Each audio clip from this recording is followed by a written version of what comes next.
নমস্কার বন্ধুরা, plants care nature YouTube চ্যানেলের আর একটা নতুন ভিডিওতে আবার আপনাদেরকে স্বাগত জানাচ্ছি। আজকে আহ, যে আহ, আমাদের যে বোগেনভিলিয়া ফুল গাছের যে বিভিন্ন রকম কালেকশন আছে, সেখানে যে হার্ড প্রুনিং কিভাবে করতে হবে সেটা সম্পর্কে একটা ভিডিও করছি।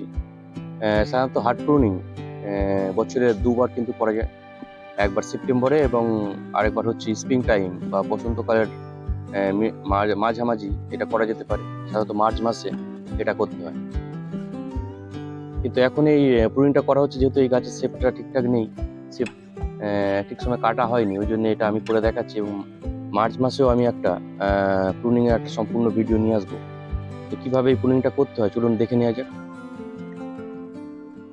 বন্ধুরা, প্রথমেই এরকম স্যানিটাইজার এবং এরকম একটা প্রুনার নিয়ে নিতে হবে, এবং স্যানিটাইজার দিয়ে ভালো করে স্যানিটাইজ করে নিতে হবে। দেখুন ভালো করে, প্রথমে দেখুন হাতে ভালো করে স্যানিটাইজ করে নেওয়া হলো,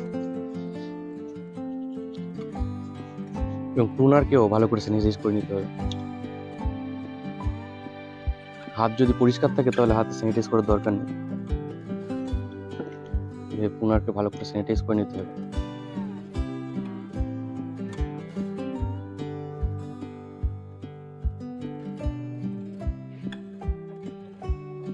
দেখুন ভালো করে স্যানিটাইজ করে নিয়ে তারপর এটা করতে হবে।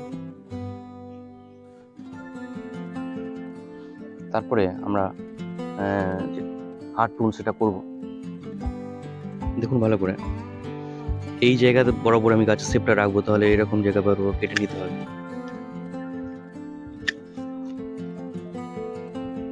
দেখুন এইগুলো কাটা হলো,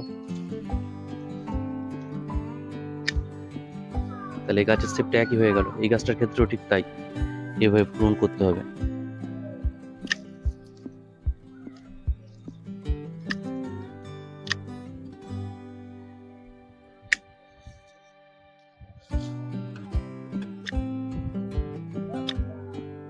মোটামুটি এইভাবে প্রুনটা করতে হবে, গাছের শেপটাকে ঠিক একই জায়গায় রাখতে হবে, তাহলে কিন্তু ঠিক হবে। সাধারণত সারা বছরই কিন্তু আমরা গাছটাকে শেপ ঠিক রাখার জন্য সফট প্রুন করতে পারি। তবে যে হার্ড প্রুন সেটা টাইম সাধারণত মার্চ মাস, ফেব্রুয়ারি থেকে মার্চ করা যেতে পারে। সাধারণত স্প্রিং টাইম বা বসন্তর শেষ দিকে এটা করা হয়ে থাকে। আর আরেকবার আমরা যদি শীতকালে যখন ফুল নেব ঠিক সেই সময় করতে হয়, সেটা ঠিক শীতের আগে আগে। তো এইভাবে বন্ধুরা হার্ড প্রুন করতে হবে। প্রথমে স্যানিটাইজ করে নিতে হবে ভালো করে প্রুনারটাকে। যদি স্যানিটাইজার ইউজ না হয় তো অ্যালোভেরা জেল দিয়েও আমরা এটা স্যানিটাইজ করে নিতে পারি। এবং এইভাবে স্যানিটাইজ করে নিয়ে তারপরে আমরা আস্তে আস্তে ধীরে ধীরে প্রুন করব।